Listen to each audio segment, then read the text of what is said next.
Makasimba chere mabuja tauya nadzodzo zuwa rechitatu mumwedzi uno hwakukadzi. Rekai titande kunyepa iyeni njovu ari mufundisi kubulawayo agoburika akati wakomana ngatiendei pamavhitinamate kuti yawe watinunure nyika yedu ireke kugoparadziwa mumwedzi iri kuteera iyi. Agoreketa akati zvada kukwata kureketa kuno kuvhazhaira kakiitika kuku muchatoona mawambo kutanda kwazvo basi zvichatosvika pakuhwadza chaiko zvinenge zvakaita kunyangariwa. Asi akasimbisa akati kana vanhu vakanamata yawe vanoti mbwa zvinoita zviri nani zvinoreka kugoparadza vanhu waribe mhosva. Blessed geziwa anozani PF nyasi wamwe wanga wadokerera wari kufara wakati ari kuwanyepa Blessed gezai kuwanyepesesa rekai tione kuti zvinodini. Asiwo kudunhu romasvinare madoka zuwa Mash West pachirungu ndiko wagoburika iwo ana ziyambi wakati takamuyambira kare iyeyu gezaiyu kunota kumugeza tiri kumudaba ngabude mubato rezanu PF. Akagototi pokare ndikuda kutotsvaka mukuru wemapurisa ndimunyepe kuti gezaiyo ane nyaya yekuponda munhu yaakaita mumasure mumu nyaya yacho iribe kuferefetiwa zvino. Munondoziva kawo zanu PF wanoita kuti zvirambe zvakadaro kuitira kuti zuwa ravanozoda kupesana nawo unoziva kuti waakupesana nochinokubata. Rekai tione kuti zvichaperera papi. Kuti gezaiyo wachakona chere kumugeza heno tinenge takandoringa kuti zvinenge zvienano papi. Wozanu PF achitungamirirwa naGoodwill Masimire Mbwa wagotoreketa wototi haiwa isusu tikutoda kutoti wamunangaro wasvike gore ra2030 waripo tiribe kana kuenda kusarudzo ende izvozvo zvinoda kuti zvivhotewe nevanhu. Kuno munotoziva kaa kuti wakaita sana Tendai Biti aiwa wanobva wandoreketa nokuti kumutemoku ndokwavanotamba wachimbwa ikoko kuti tiri kutamba. Ipapa useza hwache Biti abva andohuseenzesa mukunyora kupfupi akati zviri kureketiwa naye Masimire Mbwa kusimira kombwa nokuti palibe chinhu chinofanira kuitiwa chokuingidzira kugara kwevanhu kwakanyoriwa pabumbiro romutemo kusingadi kuvhotewa nevanhu, referendum pachirungu. Pano nyaya rekai tirambe takazviringa kuti zvinenge zviena nokupi. Apawo hurumende yamunangarwa yakuitawo zvokare zviya zvakajairika nohurumende yezanu PF kunyangwe nyaya yaMugabe yaindoita zvibodzizvo. Blessed Muhlanga akadzitapewo kukambani yaTrevor Ncube atonga adanidziwa kumapurisa akanzi iwewe wagoita kuninyirana naTerence Mukupe. Iye Mukupe wekukupiwa nozanu PF ari mujere kureketa kuno iye kwaiva wagokupana naye mugore ra2018 toda kuferefeta nyaya iyo. Usaya kuti kopesa apa manga muripi mazotanda kuzviita izvezvi. Wazhinji wari kundoti tikuzviziva kuti inyaya yekuti akaita katombo kanyai naiye Blessed Geza ari kuwageza iwe. Rekai tione kuti zviri kupera papi. Asi aenda naiye Chris Mhike gweta rache haiwa palibe chimwe chareketeka. Tikutenda magweta anoita kodzero dzevanhu kuti wari kuramba wachiita tusvinu. Tikundoimba kuti tiramba anomisa mari kana kuno mari inosvika kumagweta anoita kodzero dzevanhu kuti warambe wachihwira kodzero dzevanhu.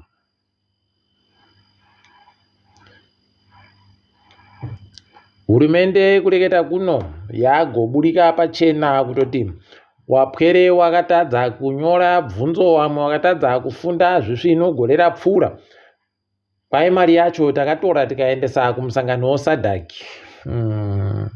Wakomana mukaona mutora mari yawapwere kufunda muchiendesa kumusangano weSADC wochembere dziribe chizvino woziva kuti pakaita kunyangariwa. Ipapa ukada kubvunza kuti chii chatakaboya kumusangano weSADC palibe mhanduwe. Dai musangano wakatoitiwa kana padande mutande chaipo uyu ari kwache uyu kwache zvotopera palibe chimwe chakagoitika. Kuno apa madira awo kuungana idi akaita kunyangariwa. Kuno ipapa unobva watoona kuti pano nyaya chaipo. gurukota rinoringana zvofundo yevapweretorera yemoyo ndiye agoreketa izvozvo kuti wakatora mari yofundo wakaendesa kusadhaki. Mari dzobhimu apa mari dzo ndo dzinofanira kufundzisiwa wapwere wakashaikiwa nevabereki wanotambura nokudidi wese waiwai kuno aidiwi zvinoita kurwadza. Ipapo pokari vanhu vadokerera vari kutofunga kuti woita zano ripi nokutoti wambwa hurumende iri kureketa kuti tinawo mishonga inokwana, mishonga yevanhu vanorwara nechirwere cheHIV AIDS, mishonga yemaantiretroviral. Motoziva kuti pakaita kunyangariwa vanhu vagototi mukandombwa wandoreketa basi bvai matochiziva kuti zvakapesana ndo zviri chokwadi. Wotoziva kuti pakaita kunyangariwa makuno kune anochaiwa tichazvimbwa rekai tirambe takaparinga. Izvezvi tiri kukumbirira wadikani kuti mbi yedu anonzi Wellington Mahohoma agojomesiwa manduwe nonyaya kusayako itsvo iri kusenza zvisvino. Akutokumbira kuti wakomana kana paina anokonawo kundipawo itsvo ngauye kaongororwe kuti tinopindirana cherero padi tinobvumirana kacherero kana kuti zvinodini kuitira kuti zviite zvakanaka. Rekai tirambe takaringa toramba tichitenda kune wao wachaita kuti zvikone kuitika. Bepa nauro Herald ragovhundutsa vanhu parareketa kuti kwai Zimbabwe Anti-Corruption Commission wakutofunga kuti wada kuenda kotsvaka vanhu mari dzavasingazivikane kuti dzakaboyekepi. Anga watandika anhu mugwichi wamunangarwa akareketiwa naye Gezayo kuti ari musoja asi ari kuenda kubasa nomotika yeRolls Royce ngamutandika anaiye. Ipapa kana iwo ana Chivhayo wakutozvisimudzira mhepo pokare hwendo huno kureketa kuno kwaburika mumwe achinzi padande mutande agotenda kuti wikineri akanditengera imba kuAustralia. Kunoko kwakumakata uko wanoteera basi kuti zviri kumbotekera sei, mari dzo wadziboyepi, wadzitekaidza sei, dzauya zvisvinu chere kana kuti dzaita kunyangira nokusvetuka kuita kuti dau kunge zura. Rekai tirambe tichizviringa kuti zvichaperera papi nekuti panokona kumuzvimbira ipapo. Tinoramba tichikuringa kuti zvinoenda nokupi.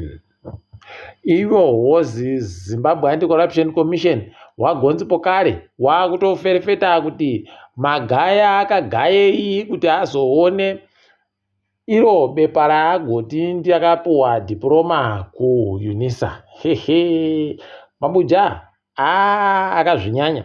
Ipapa achakona kuvhiringidza kunyangwe nevanhu paUNISA kana paino vanhu wakaita mutsepwede naye wakamupa chavatsitsirira nekuti kunyika kwawoko kuSouth Africa unobatiwa. Rekai tigozviona kuti zvinoperera kupi. Tinenge tiri kunyepai kwazvinenge zvichienda. Dhamu rokaribha kureketa kuno kwaiti kuti kuzara mbichana zviri kunanaira mhando yekutekaira kwacho. Asi tiri kutenda kuti mvura kwaiya zvikamu zvitanhatu kubva muzana mvura inokona kusenzeka nayo. Tikuzvitenda izvozvo. Dai zvatoenderera mberi zvaramba zvidando. Kambani yokubika simbi yoDinson kumanhize kwaiya kunhadzira simbi dzinosenzesiwa kuisa mumapango anomisa dzimba. Tiri kuramba chitenda izvozvo. Dai watoita tusvinu zvaramba zvichimbidza kuti zviitike tikone kuona chouiri. Kuchiredzi umwe anosenza kukanzuru ikweyo achiita zvokuringana zvowanhu nomagariro owanhu anonzi Emily Paradzai agoparadziwa ipapa. Mutongi wokudare rokuchiredziko agomupa mwedzi 24 24 pachirungu akati gara mujeri iyoyo wakaita mutsepwede nehofisi yako. Manduwe aidi unobva waona kuti pano nyaya ipapo. Tinenge tichikunyepai kuti zviri kutekaira nokupi kana pano zvimwe. Wakomana wanotamba mutambo wetenesi wokwaKuronye kwaiwa gonzika wakajiwa hawo pawakatamba noMorocco. Tikuringira kuti gore rinouya wachatamba zvisvinu zvichaita kuti nyika yedu igenderera mberi. Tinowatenda nokuita kwawakaita ipapo. Mashari Munetsi anokona kunowanetsa ikoko kuIngirandi kuku kana akakona kuenda kuWolverhampton Wanderers nekutoti dhiri racho ratonzira atopo. Akazvikona anenge aita tusvinu. Rekai tirambe takaita kupesanisa tugune manduwe zviite zvisvinu. Toringa dziri kuitika pasi rese. Pasi rese tikutandira iye Trump atanda kukonzeresa mhanduwe kuSouth Africa ano. Ari kutovati imimi kuSouth Africa muri kuda kutora ivhu zvisiri pamutemo, muda kukanganisa vanhu, muda kuvhiringidza vanhu. Wachena kunogwedhe Mantasha abva andoti kana America ikaramba ichino mari yayo paribe nyaya, isu tinondorambawo nozvicheriwa zvedu, toreka kuwapa, topa wabiyawo anana China nana Russia. Ipapo kaapo pano nyaya apo. Rekai tione kuti wachazvikona chere zvauri kureketazvo. Wamwe wagotochema ana Free Forum, wakangamwa kuti ndiyopo kare wagenda kuonyepera kuAmerica kwachinyepera vanhu kuti wachena vari kupondiwa, vari kupedziwa, vari kubva vadini, wachinyepera kuti kwai hurumende ida kubva yatora ivhu rovanhu, ida kutora zvinhu zvavanhu zvese iribe kubhadhara nokudidi. Kuno apa wakuzinyepiwa manje kuti taakuda kubisa South Africa paAGOA. Mhanduwe ikabisiwa paAGOA, wachena iwowo wane mapurazi iwawo ndo wanobva watanda kuchema pokare. Apa DA yabva yaburika ikati isusu tikutsigirana naRamaphosa panyaya yokutora ivhuri. Hambana kuzvifungira kuti zvichadando, asi tiri kuzvitenda kuti zviri kuitika. Rekai tirambe tichiona kuti wachaita sei. Peno ndokuzungaira kwacho heno ticharamba tichiringa kuti wanoikona chere kuipedza. Kweru paburika masoko aTrump.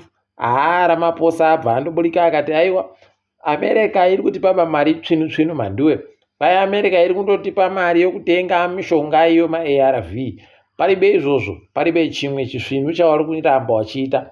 Kuno waTrump wari kureketa kuti wachagotipa mari nokudii. Rekai tirambe tichiona kuti zvinosvika papi. Asi Trump anokona kuzozvimbiwa nazvo izvi. Ticharamba tichiringa hedu. Nyika DRC iri kutokumbira ukomana kuti zvikwata asina rinocho PSG ngazvikanzure mari dzazviri kupa kunyika yeRwanda, nokutoti mariyo ndo imweyo mari iri kusenzesiwa kupinda muDRC nomasoja weRwanda. Aidi pakaita kunyangariwa. Kwai mbudzi kuzvalira pano vanhu kuti kwai imbwa dzidzingiwe. Rekai tirambe tichiona kuti dzichadzingika chere idzodzi kana kuti dzakatonamira hadzo. Apawo SADC no East African Community kwai wachaita mutsangano wokatomboka nyaya panyaya yeDRC musi wechishanu.